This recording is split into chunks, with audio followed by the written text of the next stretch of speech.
தேவர்கொண்டாக்கும் கடந்த பிப்ரவரி மாதம் 26ஆம் தேதி உதய்பூர்ல திருமணம் நடந்துச்சு. அதை தொடர்ந்து ஹைதராபாத்ல மார்ச் 4ஆம் தேதி ரிசப்ஷனும் நடத்தியிருந்தாங்க. 2018 வெளியான கீதா கோவிந்தம் படம் மூலமா ராஷ்மிகா மற்றும் விஜய் தேவர்கொண்டாக்கு பழக்கம் ஏற்பட்டிருக்கு. அதை தொடர்ந்து இவங்க டியர் காம்ரேட் படத்துல நடிச்சாங்க. இந்த பேர் மக்களுக்கு பிடிச்சு போக இவங்களுக்கு நிறைய ஃபேன்ஸ் வந்துட்டாங்க. இந்த படங்கள் வெளியாகும் போதே ராஷ்மிகா மற்றும் விஜய் தேவர்கொண்டா காதலிக்கிறாங்கன்னு தகவல் வெளியாச்சு. இது ஒரு பக்கம் இருக்க, ராஷ்மிகாக்கும் கன்னட நடிகர் ரக்ஷித் ஷெட்டிக்கும் 2017 என்கேஜ்மெண்ட் ஆன விஷயம் நிறைய பேருக்கு தெரிஞ்சிருக்க வாய்ப்பு இருக்கு. சில தனிப்பட்ட காரணங்கள்னால இவங்க கல்யாணம் நடக்கல. 2018 ராஷ்மிகா இதை அதிகாரப்பூர்வமா உறுதிப்படுத்தி இருந்தாங்க. எதனால இவங்க கல்யாணம் திடீர்னு நின்னுச்சு அப்படிங்கிறது பலருக்குமே தெரியாம இருந்துச்சு. இந்த ஒரு சூழ்நிலையில ராஷ்மிகாவோட அம்மா சுமன் மந்தனா இதை பத்தி பேசி இருக்கிறதா சொல்லி ஒரு ஆடியோ இப்ப சோசியல் மீடியால வைரல் ஆயிட்டு இருக்கு. இன்னும் ಯಾವ ಸಿನಿಮಾನು ಮಾಡಲ್ಲ ಅಂತ ಟ್ವೀಟ್ ಮಾಡಬೇಕು. அந்த ஆடியோல என்ன சொல்லப்பட்டிருக்குன்னா, என்னோட பொண்ணு ராஷ்மிகாக்கு அப்ப 21 வயசு தான், ரக்ஷித் ஷெட்டிக்கு 35 வயசு, கிட்டத்தட்ட 14 வருஷம் ஏஜ் கேப் இருந்தும் நான் கல்யாணத்துக்கு ஒத்துக்கிட்டேன். ரக்ஷித் எப்பயுமே ராஷ்மிகாவை கண்ட்ரோல் பண்ணிட்டே இருப்பான்.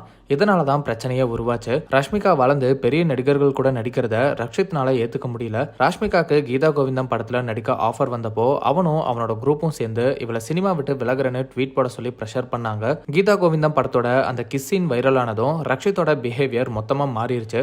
ராஷ்மிகாவை எப்படியாவது சினிமாவை விட்டு விலக வச்சு அதுக்கப்புறம் கல்யாணம் பண்ணி வீட்லயே வச்சுக்கணும்னு முடிவெடுத்தாங்க. கீதா கோவிந்தம் படம் ரிலீஸ் ஆனதும் ரக்ஷித் மற்றும் அவரோட மேனேஜர் நைட் 2 மணிக்கு கால் பண்ணி ராஷ்மிகாவை ஹைதராபாத்ல இருந்து பெங்களூர் வந்து ரக்ஷித்தை பார்த்துட்டு அதுக்கப்புறம் காலையில 8 மணிக்கு திரும்ப போக சொல்லுங்கன்னு டிமாண்ட் பண்ணாங்க. அதுக்கப்புறம் எங்க வீட்டுக்கும் வந்து பெரிய பிரச்சனை பண்ணாங்க. அப்போ ரக்ஷித் நீங்க ஒன்னும் கவலைப்படாதீங்கன்னு சொல்லாம அவனும் என்கிட்ட வந்து சண்டை போட்டான். ராஷ்மிகா கல்யாணத்துக்கு அப்புறம் சினிமால நடிக்க மாட்டேன்னு ட்வீட் போடணும்னு ஆர்கியூ பண்ணா. அதே மாதிரி ரக்ஷித்தோட அம்மா கிட்ட நான் மன்னிப்பு கேட்கணும்னு சொன்னாங்க. நான் எதுக்கு அவங்க கிட்ட மன்னிப்பு கேட்கணும்? இப்படியெல்லாம் ராஷ்மிகாக்கு பிரச்சனை கொடுத்தாங்க. நல்ல வேலை அவங்கள கல்யாணம் பண்ணிக்கல அப்படின்னு ராஷ்மிகாவோட அம்மா சுமன் மந்தனா பேசி இருக்கிறதா சொல்லி இந்த ஆடியோ வைரல் ஆயிட்டு இருக்கு. ஆனா இந்த ஆடியோ ராஷ்மிகா மற்றும் ரக்ஷித்க்கு பிரேக்கப் ஆனப்போ ராஷ்மிகாவோட அம்மா கொடுத்த இன்டர்வியூன்னு சொல்லப்படுது. இப்படி பழைய ஆடியோ மறுபடியும் இப்ப சோசியல் மீடியால வைரல் ஆகி சர்ச்சையாகி இருக்கு.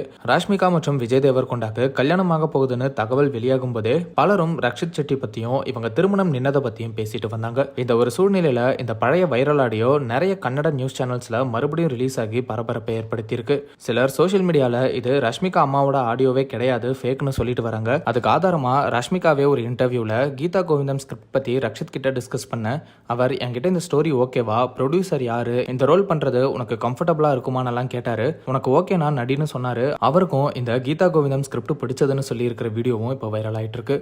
ಯಾವಾಗಲೂ ಒಂದು ಸ್ಕ್ರಿಪ್ಟ್ ಬಂತು ಅಂದರೆ I go to Rakshi and I ask him if this is good and he will like producer ಯಾರು, ಡೈರೆಕ್ಟರ್ ಯಾರು, ಆ್ಯಕ್ಟರ್ ಯಾರು is